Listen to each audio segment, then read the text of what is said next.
Hello అండి, అందరికీ నమస్కారం. మా కిచెన్కి స్వాగతం. ఈరోజు కూడా మరో మంచి రెసిపీని మీ ముందుకు తీసుకొచ్చానండి. అదే పుదీనా చట్నీ అండి, పుదీనా పచ్చడి. ఇది రైస్లో కానీ టిఫిన్లో కానీ చాలా బాగుంటుంది.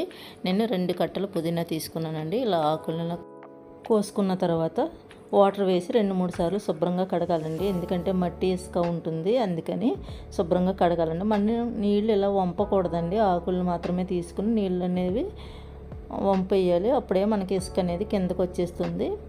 ఇప్పుడు స్టవ్ ఆన్ చేసి ఒక కడాయి పెట్టుకుని అందులో 1 స్పూన్ శనగపప్పు, 1/2 స్పూన్ సాయమినపప్పు, అలాగే ధనియాలు, జీలకర్ర కూడా వేసుకుని ఫ్రై చేసుకోండి. ఇవి కొంచెం ఫ్రై అయిన తర్వాత 10 ఎండుమిర్చిని ఇలా చిన్న ముక్కలుగా కట్ చేసి వేసుకుని అవి కూడా ఫ్రై చేసుకోండి.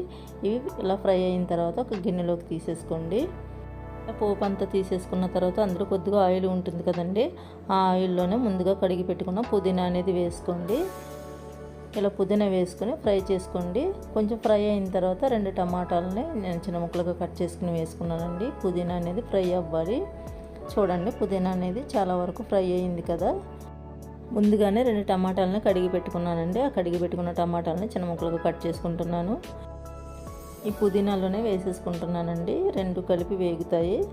ఈ పచ్చడి అనేది రైస్లోకే కాకుండా టిఫిన్లోనికి చాలా బాగుంటుందండి. ఎప్పుడు మనం పల్లి చట్నీ ఇవి చేసుకుంటూ ఉంటాం కదా, అలా కాకుండా అప్పుడప్పుడు ఇలా చేసుకున్నామంటే హెల్త్కి కూడా మంచిది, టేస్టీగా కూడా ఉంటుంది. ఒకసారి ఇలా ట్రై చేయండి, చాలా బాగుంటుంది. పుదీనా ఎక్కువ కనుక ఉన్నట్టయితే మనం టమాటా వేసుకోకుండా కూడా చేసుకోవచ్చండి. టమాటా వేసుకుంటే టేస్ట్ అనేది ఇంకా బాగుంటుంది. మనం ఇందులో కొద్దిగా చింతపండు అనేది వేసుకుంటున్నానండి. అలాగే తగినంత సాల్ట్ని కూడా వేసుకుని బాగా మగ్గిస్తున్నాను. టమాటా ముక్క అనేది బాగా మగ్గేంత వరకు మగ్గించి అప్పుడు స్టవ్ అనేది ఆపేస్తున్నానండి. టమాటా చాలా వరకు మగ్గింది. ఇప్పుడు స్టవ్ అనేది ఆపేస్తున్నాను. చల్లారిందండి. మిక్సీ పట్టుకుంటున్నాను. ముందుగా పోపు వేయించుకున్నాను కదా, ఆ పోపుని వేసుకుని మిక్సీ పట్టుకుని తర్వాత ఈ టమాటా అనేది వేసుకుంటాను. చూడండి, పుదీనా టమాటా పచ్చడి ఎంత బాగా వచ్చిందో, టేస్ట్ కూడా అంతే బాగుందండి. ఇప్పుడు దీనికి పోపు అనేది వేసుకుంటాను. ఏమీ లేదండి, కొద్దిగా ఆయిల్ అనేది వేసుకుని జీలకర్ర, ఆవాలు, 2 ఎండుమిర్చి చిన్న ముక్కలుగా కట్ చేసుకుని వేసుకొని స్టవ్ అనేది ఆపేయండి. స్టవ్ ఆపిన తర్వాత ముందుగా మనం చేసి పెట్టుకున్న పచ్చడి అనేది ఇందులో వేసుకుని కలుపుకుంటే మనకి వారం రోజుల వరకు ఈ పచ్చడి అనేది పాడవకుండా ఉంటుందండి. కానీ వారం రోజుల వరకు ఈ పచ్చడి అనేది ఉండదు. మనకి 2 రోజుల్లోనే పచ్చడి అనేది అయిపోతుంది.